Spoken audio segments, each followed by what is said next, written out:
Vieron que siempre es interesante pegarse una vuelta por el modo, espacio y profundidad con que los diferentes medios de prensa abordan el escenario noticioso, cualquiera sea su perfil ideológico. No hablamos de oficialistas y de opositores en particular, en todo caso de ambos. Siempre es interesante darse una vuelta por ahí. Esta afirmación puede parecer obvia, ¿no? Y de hecho lo es, y mucho más desde que entre nosotros, en la Argentina, en particular o en forma muy destacada, se avanzó en el desenmascaramiento de lo otrora citado como periodismo independiente. Han visto también que hoy ni siquiera quienes eran los mayores cultores de ese eslogan se animan a sostenerlo, aunque es cierto, tampoco quieren, saben o pueden plantarse con definiciones explícitas sobre sus orientaciones políticas. En la prensa favorable al gobierno, sea en la más alineada, la más dura o la más suelta, es habitual toparse con colegas que expresan su apoyo sin rodeos. Es decir, no suele haber subterfugios desde el vamos. Queda mucho más claro desde dónde se opina. En cambio, sí es complicado, por no decir imposible, hallar quien diga derechamente, soy periodista opositor. Llegan hasta evitar el seguro papelón de rotularse independientes, pero de ahí para arriba continúa habiendo la pretensión de que sus datos, juicios, coberturas sean percibidos con origen en la cruda verdad, que estaría desprovista de todo interés político personal o corporativo. Reiterado este punto, la cosa es que lo obvio no va en perjuicio de que siga siendo muy didáctico medir la relación entre cómo se comunica y el estado anímico o analítico de la inclinación y los intereses a que los periodistas y medios respondemos. Tomemos ejemplos concretos, muy frescos.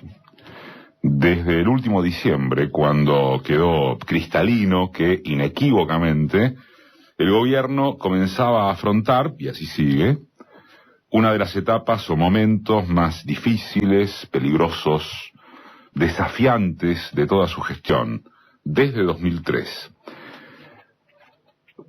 Sí, vamos a diciembre, mediados. Contradicciones declarativas entre los funcionarios, nuevas restricciones para el turismo al exterior, con la enorme carga que eso significaba y significa en la construcción de sentido común enojado de la clase media, mucho más en eso que en su bolsillo. Sensación o convicción de que el equipo económico era una murga de jóvenes improvisados, con Kicillof a la cabeza, y al cabo nada menos la relativa apertura del cepo y la devaluación a fines de enero. Durante esas instancias, el periodismo opositor anduvo de fiesta en fiesta, todos los días, gracias a una suma de adversidades y errores gubernamentales que, encima o ante todo, se nutrían con la remarcación de precios por las dudas. Cualquier referencia a la corrupción oficial, sin ir más lejos, desapareció de portadas y portales. Desapareció la corrupción en esos días de la prensa. No hacía falta. Se buscara o se quisiese fugar por donde fuese, no había lugar casi para ensayar alguna defensa de política gubernamental alguna, incluyendo el calor más insoportable de que se tenga memoria en la zona metropolitana donde atiende Dios, acá, y sus consecuentes e imperdonablemente imprevistos cortes de luz. Eso fue diciembre y enero. Con la prensa oficial, oficialista, simpatizante, mudada a refugios como el Plan Progresar, una medida de largo aliento, estructural en su sentido social inclusivo y lamentablemente perdida en sus alcances de difusión. ¿Qué más? Alguna andanza de la alcaldía porteña, denuncias u observaciones sobre la diferencia entre generación y distribución energéticas, no mucho más. Si era por grandes títulos de noticias coyunturales y no por columnas de opinión. En otras palabras, un periodismo K, globalmente descripto, situado a la defensiva y a como pudiera. Por la vereda de enfrente, la crispación entusiasta trepó hasta promover que ya podía pensarse en un gobierno incapaz de arribar a diciembre de 2015. En ese descuajeringue de odio tilingo y grandes especuladores de mercado, tampoco importaba ni importa proponer qué clase de alternativa concreta estarían ofertando, y todo alimentado desde ya por la, comillas, ausencia imponente de Cristina como figura tranquilizadora o pertinaz o de liderazgo intacto tras sus problemas de salud. Se desparramaron cuentas de reservas monetarias que no dan más, de resentimientos internas y zancadillas en el elenco gubernativo, que claro que los hay, aunque más inquietantes que graves, y de, quedó dicho y en síntesis, un gobierno más muerto que vivo, asimilable al final de Alfonsín. Estamos de acuerdo, ¿no? Eso dijeron, eso trasladaron, ¿sí? La cuestión es que, contra todos los pronósticos, esos de catástrofe inmediata, o poco menos, y revelando que los vaticinios no tenían base técnica ni política, el graderío de la devaluación calmó los ánimos. ¿Cómo no? Hay una cantidad de factores amenazantes. Vienen turbulentas las paritarias, por supuesto que con la docente en primer término. Ayer realmente quedó la imagen de que las partes están lejos de un acuerdo, más allá de que, como en toda negociación de este tipo, el uno arranque demasiado abajo y el otro excesivamente arriba. El sector automotriz, tras una cosecha inmensa de ganancias que lleva años, afronta dificultades propias de una serie de factores ligados al tipo de cambio, a la relación con Brasil, a los componentes de los vehículos. La franja de alta gama sufrió una caída espectacular. En las cámaras empresarias hablan de suspensiones, despidos y sobreturnos ahora innecesarios. Una mirada condescendiente diría que por lo menos hay plena vigencia de los convenios colectivos y que los sindicatos y los laburantes tienen cómo defenderse. Comparado con los 90, da para celebrarlo con énfasis, pero ya se sabe que la gente no vive de recuerdos. Parecería que no se lo registra o que no importa, pero en todo caso es lo que es y con lo que debe gestionarse. De manera que el frente es de tormentas, pero también acabó resultando que la calamidad no ocurrió. Y entonces, observado febrero, la ecuación quedó invertida.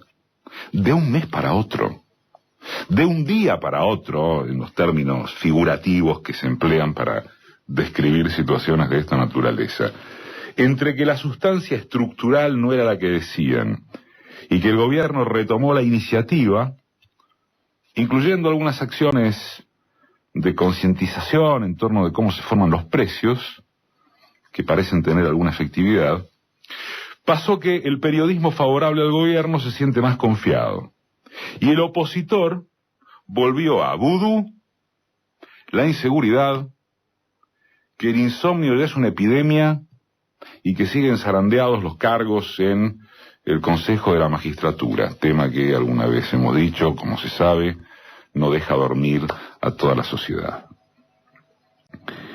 Es para tomar nota.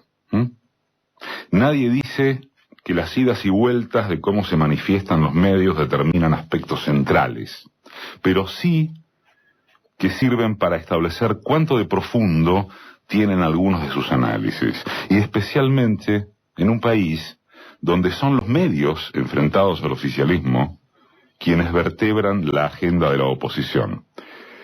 También es así que se le confiere una cobertura descomunal, no al tratamiento mínimamente equilibrado de lo que sucede en Venezuela, sino a agitar en forma descarada, ignorante en el mejor de los casos, contra el gobierno de Maduro. Se permiten hablar de una dictadura opresiva en torno de un proceso que lleva 16 años de ratificación popular, en urnas jamás cuestionadas, ni adentro ni afuera. Un gobierno que viene de ganar las elecciones hace 2 meses. 2 meses. En el 75% de los municipios, y habiendo sumado 1 millón de votos.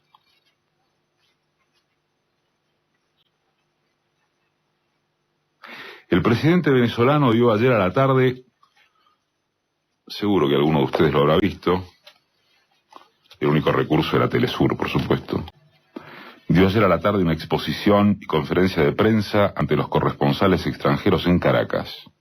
Horas. Contestó una por una de las preguntas, siempre con largura exótica, por momentos insufribles si quieren, pero nunca sin detalles precisos. Contestó una por una las imputaciones de que su gestión reprime al opavote. Detalló las circunstancias habidas detrás de cada muerto, los datos y las sospechas firmes acerca de los infiltrados, el modo en que se financian los provocadores, la intervención desembosada de los Estados Unidos. Se quedaron mudos hasta los periodistas de la CNN, que tanto quieren preguntar. Mudos. Hoy no hay prácticamente una línea en los medios de aquí. Una. Y por supuesto que no es ociosa esa forma y ese fondo en que los medios opositores de aquí tratan el tema, porque es igualmente desvergonzado, insolente, el subtexto de que Argentina es prima hermana de la tiranía de Venezuela. Los emparenta el odio. Vaya con la novedad, el odio de clase, el racismo, ese resentimiento contra que por abajo pasó a haber un carné de identidad visibilizada, con necesidad de reparación en algunita medida satisfecha, sin que por eso los ricos hayan dejado de ganar plata a chorros, ni la clase media ha dejado de consumir todo lo que es accesible a su carácter de jamón del sándwich. Igual, o si se quiere paradójicamente, esos medios y esos sectores que operan, piensan, sienten, dicen o repiten, tienen razón. Coincidimos, por muy distintos motivos ideológicos, pero coincidimos. Lo de Venezuela es cosa nuestra, como lo es lo de Evo, lo de Correa, hasta lo de Brasil con sus bemoles, ni que hablar de Cuba. Lo de esos países o experimentos latinoamericanos sumergidos en el populismo que siempre termina mal, según sostienen las derechas, sin cansarse. Habría que detenerse en cómo terminan los gobiernos de esas derechas, si es justamente acá, en el patio de atrás. Y es indiscutible que nadie tiene la vara para saber cómo se terminará si se sigue hacia izquierda. Pero por lo pronto, el ataque sobre Venezuela refleja que hay gente muy nerviosa donde se mueven las piezas del tablero mundial, y donde esos nervios se reproducen porque los parámetros del egoísmo social se ven afectados. De manera que sí, estamos de acuerdo con la derecha y con sus medios. Según como se pare cada quien por lo que acontece allá, será la escala de valores con que nos manejemos aquí.